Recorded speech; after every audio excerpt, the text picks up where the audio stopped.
The Lord will open for you his good treasure house, the heavens, to give rain to your land in its season and to bless all the work of your hand. And you will lend to many nations, but you will not borrow.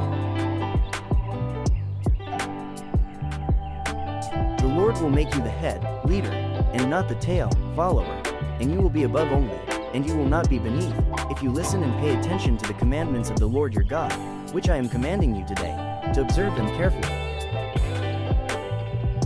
Do not turn aside from any of the words, which I am commanding you today, to the right or to the left, to follow and serve other gods.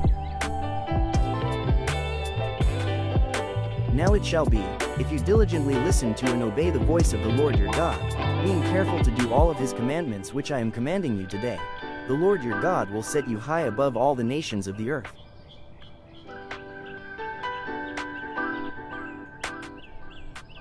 You will be blessed in the city, and you will be blessed in the field. The offspring of your body and the produce of your ground and the offspring of your animals, the offspring of your herd and the young of your flock will be blessed. Your basket and your kneading bowl will be blessed. You will be blessed when you come in and you will be blessed when you go out. The Lord will command the blessing upon you in your storehouses and in all that you undertake, and he will bless you in the land which the Lord your God gives you. The Lord will establish you as a people holy, and set apart to himself, just as he has sworn to you, if you keep the commandments of the Lord your God and walk, that is, live your life each and every day, in his ways.